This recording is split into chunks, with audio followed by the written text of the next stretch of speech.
it's me. Happy Wednesday/Thursday. Today I just wanted to draw Jenna Marbles for fun and spend some more time talking you through my process about how I draw my portraits while we chat about just some random lighthearted stuff along the way. And this time lapse is in 3 times speed, but if you'd like to try to follow along and draw Jenna with me, I'd love to see your final result on Instagram or Twitter. I'm also super active on social media, so if you'd like more of my real-time thoughts about internet drama, some more personal stuff, random thoughts, video updates, etc., Twitter and Instagram is where you can find all that. Now, let me just break away for a moment and describe how I begin my portraits before we get into some fun topics. So as you can see, I already drew the general face shape and now I'm working on the nose, but my first step that you guys haven't seen is I gather my reference photos of the person I want to draw. So I picked 2 references for this portrait of Jenna. One is an older photo, but it is a good straight-on shot of her face, so I can see her facial features very well. And the other one is a more recent photo of her, so I can just kind of see more details, and also it was my inspiration for her makeup and her hair for my portrait. So then I'd go ahead and just draw like a circular face shape. Jenna has more of an oval face, so that's the shape I went with. And then I went and I divided the face into multiple parts. As you can see, I divided it in half, and then the bottom half I divided into thirds, and that's just how I work. I think different drawing books might have different methods about how you're supposed to proportion faces, but this is just how I've always done it, and it works for me, so hopefully it'll work for you if you're trying to do this with me. And oh my gosh, this is me trying to draw the mouth. The mouth is the hardest part for me to do always, and they're always a little weird looking at the beginning, but I think eventually most of them turn out all right. But don't be afraid to like erase, redraw. I hear I'm using the liquify tool to move some stuff around. That's always good too, especially if you're working digitally.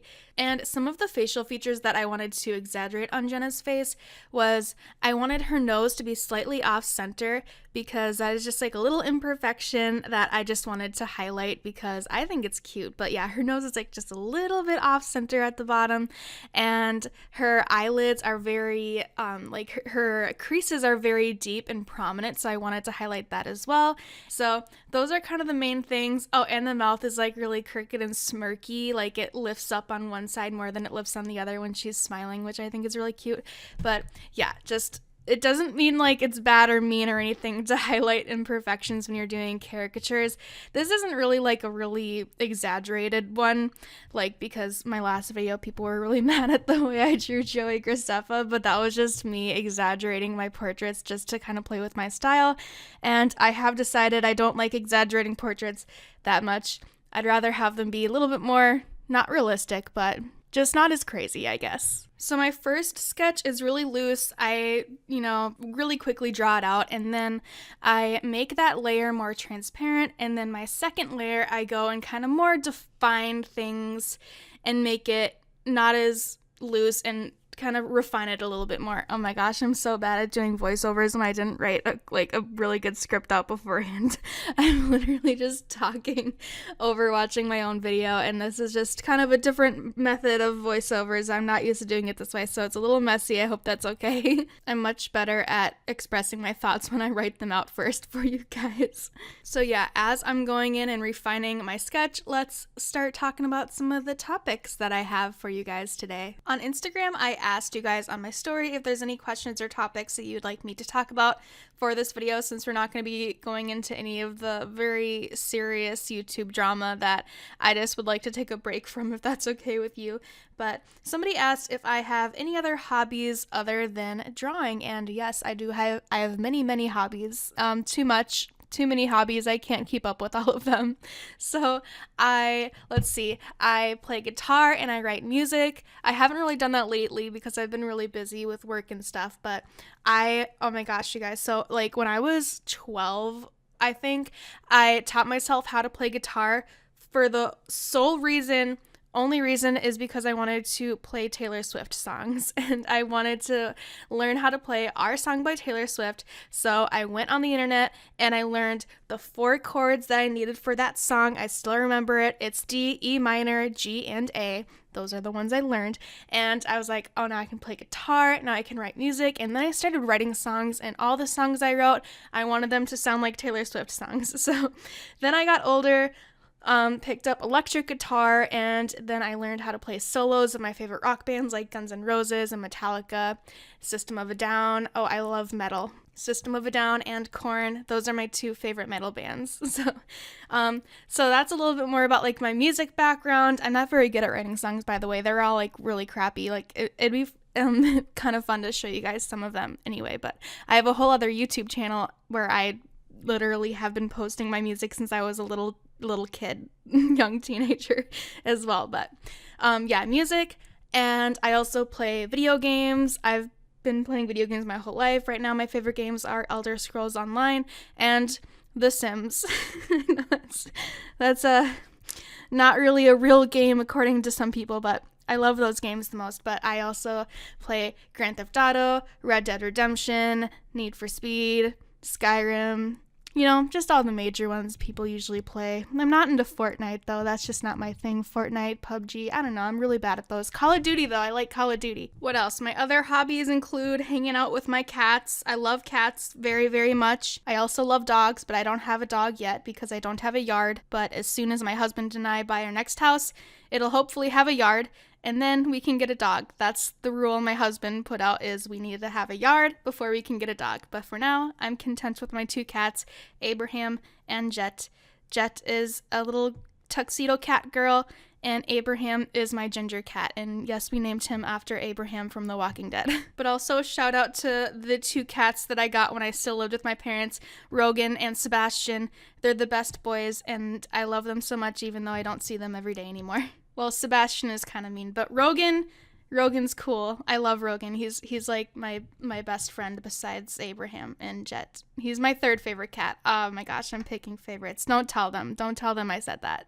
Okay, and quickly back to my sketch here. As you can see, I am redrawing the hairstyle completely because I decided I didn't want to do the hairstyle I drew first, and I just changed my mind. So that's what I'm doing here. This is where I decided I wanted to completely give her the look that I showed you in the second reference photo, with like the breadths in the hair and the little poofy balls and stuff like that. So this is just me changing the hairstyle.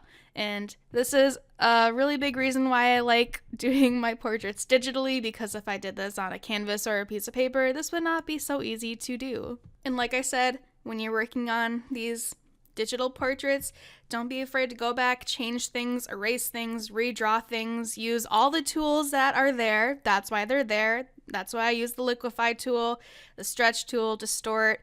You know, they're just tools. You gotta use them, and it's not cheating. And I use my tools for traditional art too, not cheating. Sometimes you gotta do stuff like that, and it's just fine. And now we are inking the sketch. And basically, this is the easiest part, I would say. You just kind of go in. I go in with oh my gosh, what is the name of the brush I use?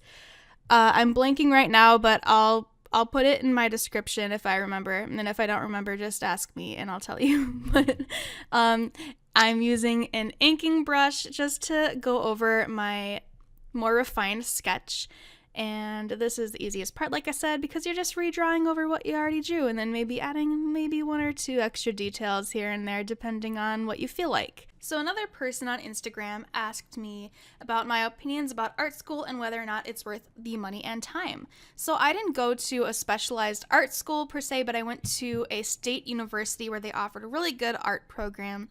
I went to University of Wisconsin River Falls, got my art degree there.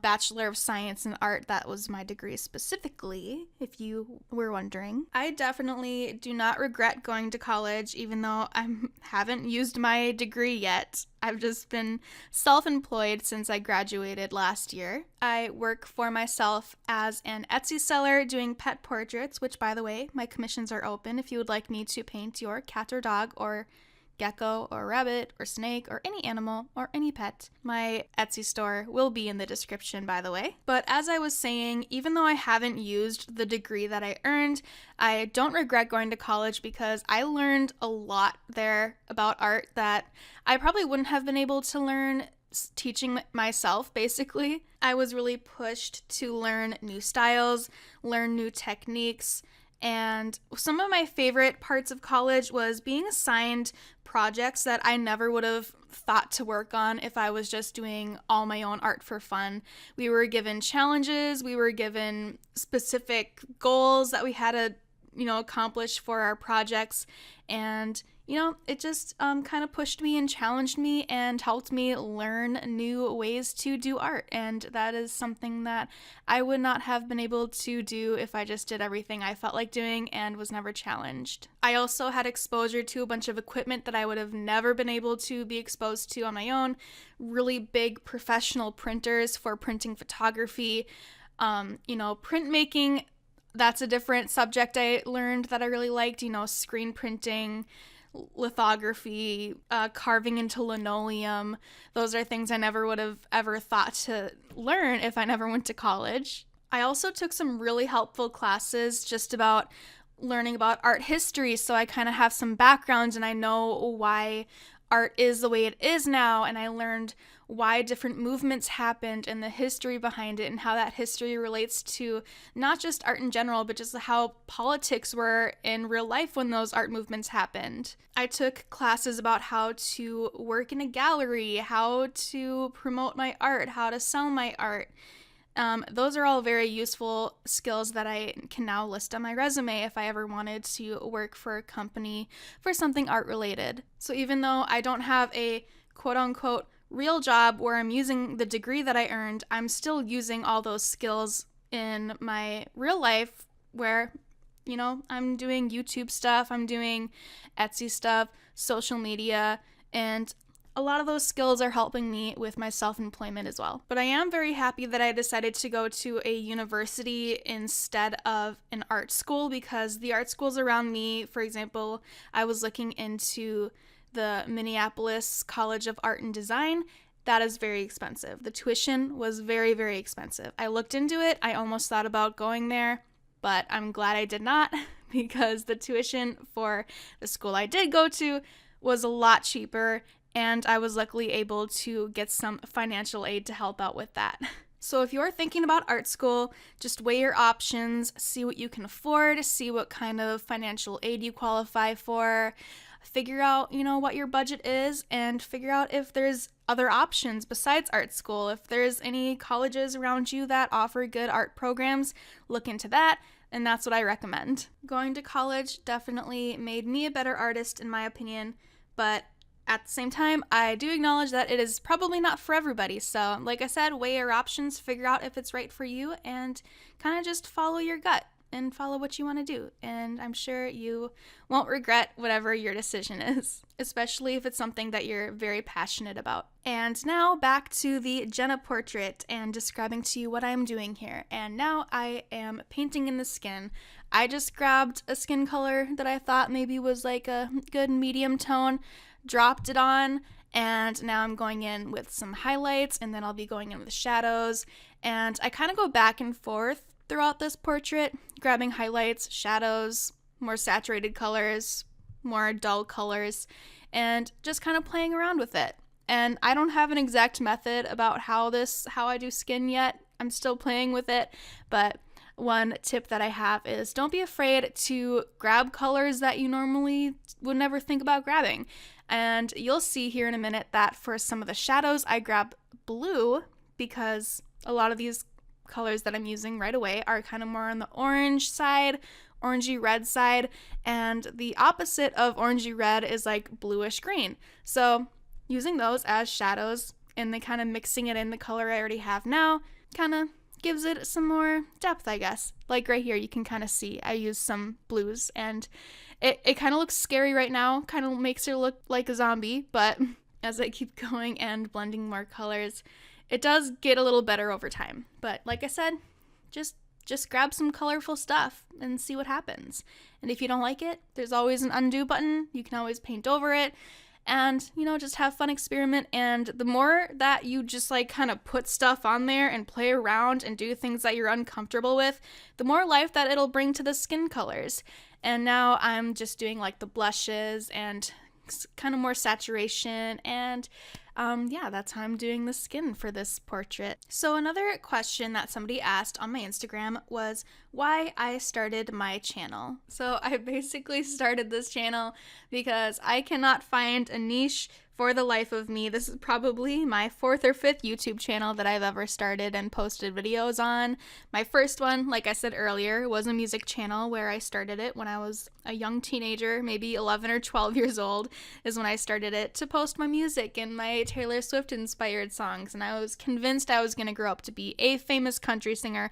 I was convinced I was going to be the next Taylor Swift when I grew up. But that's not happening, and I went to school for art. And I never really pursued music because honestly, I'm probably not even that good at it. It's just something fun I wanted to do.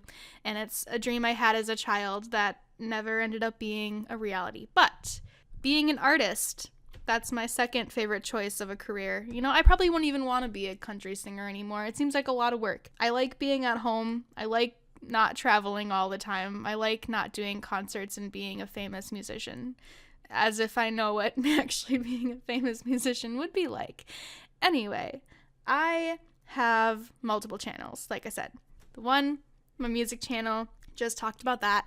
And I also have another channel that I actually have been posting on fairly recently, where I kind of did art-related stuff, but it was more me sitting in front of the camera talking about Etsy, talking about stories that I have with Etsy customers, talking about Karens, talking about my college experiences, showing you guys some of my art. And, you know, I liked doing that, but it never really got any traction. Nobody really cared about it, and eventually I just kind of lost interest in it. But the videos that I really liked doing on that channel were videos that kind of touched into drama. You know, there was one where I talked about Jenna Marbles, quitting YouTube. I really enjoyed doing that one, but again, nobody cared. I did some videos where I critiqued Gabby Hanna's art. I critiqued her book. I really enjoyed doing those videos as well. And that's just what gave me the most joy, was doing videos inspired by the internet, videos inspired by things happening on the internet, and also combining them with art. So then eventually I was like, well, why don't I just draw these YouTubers that I'm talking about and talk about their YouTube drama? And at this point I had heard about other YouTubers that did this, and by that I mean I have heard of one YouTuber that did this. At this point I had heard of Creepshow Art, which I don't want to talk about that because I literally am so confused. I don't know what's going on. I was never a fan of her. I literally only knew who she was and I knew what she did on YouTube. So, and I was like, you know, I want to do that too. So that's why I started that channel. But at the same time, I didn't want to be like a super serious drama tea channel where I'm reporting on everything and deep diving into everything. I just kind of want to talk about what I feel like talking about. And sometimes, you know, if James Charles comes back to YouTube, I don't care about James Charles, so I don't want to talk about that. You know, like I was never a fan of him either. You know, I watched some videos here and there, but it doesn't interest me, so why would I talk about something that I'm not interested in? Because then you guys probably would be able to tell, and you wouldn't be interested in it, in hearing me talk about it. And I want to leave those types of videos to like Smokey Glow, where she can really deep dive into things and talk about these serious topics and talk about the meanings of them. I really love Smokey Glow. I love watching her videos, but I could never be that serious in my videos. I just want to be like, hey, this is a person I'm drawing, and I want to talk about what's going on with them. And as long as nobody's being hurtful or nobody's being mean, then that's what I like to do. And that's why I started my channel, and that's kind of my goal here too. And here on my portrait, I just realized that there was a whole clip that I never recorded because my iPad got full of memory and it didn't record a whole section of me painting in the eyes and the lips and the teeth. But, you know, it's just a small portion. You guys can see how I color in the eyes on my other videos if you would like. So I guess it's not that big of a loss. It was just a small portion, so I think we're fine. But another thing that I did here was I took the spray paint brush and added some little sparkles and highlights on her forehead and her cheek and her chin and just, you know, other places where you see highlights on your reference photos where I added them.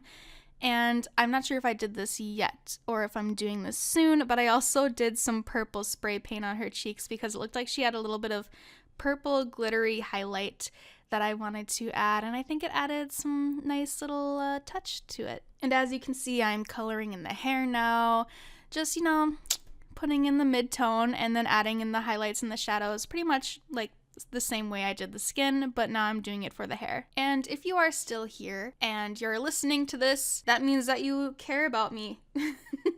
That sounds kind of funny, a funny way to put it, but it's like, you know, I just really enjoyed this type of video where I didn't have to just talk about YouTube drama and I could just draw someone that I felt like drawing and talk about just answering some questions that you guys had for me. So what I meant to say earlier was, if you're still here, then I really appreciate that you guys enjoyed stepping away from drama for a little bit and just kind of hanging out and drawing and learning a little bit more about me. And I really appreciate it. And thank you guys so much for still sticking around and being here for this video. And if you're a brand new viewer and this is the first video you've ever seen from me, this is normally not what I do. I normally do videos that are about YouTube drama. So if you're into that, then subscribe. But if you're into this kind of video, then hopefully I would really like to do these a little bit more often. I know this is not going to get as many views as, you know, my Gabby Hanna videos or my Shane Dawson video or whatever, but you know, this video, it brings me joy and it made me happy and it was a nice break from internet drama. So I hope you enjoyed it as much as I did. Maybe you didn't, but that's okay. Sometimes you just gotta sit back, make some drawings of people you want to draw, and talk about things that aren't of interest to most people, and that's fun too. And once again, if you are one of the people who decided to draw Jenna with me, I would love to see what you did and how your portrait kind of differs from mine. Or if you wanted to do a different Jenna look, like maybe you wanted to do her e-girl look, or maybe you wanted to do just like a simple everyday Jenna look, that would be fun too. Show me what you did. I would be really happy to see it. You can DM me on Instagram or Twitter, or you can, you know, tag me in a post. Those are all good ways to show me your art. And as always, I would like to show off some art that you guys made during my previous videos. You guys can tag me on Twitter and Instagram just like this video, but here is some artwork that my viewers made in previous videos. So go give them a follow if you like their art, and I would just like to say again, thank you so much for watching. Thank you so much for being here. Check out my Patreon, Etsy, social media, all that. And if you did not draw along with me, I hope you enjoyed this video anyway. So thank you so much for being here, and I'll see you next time.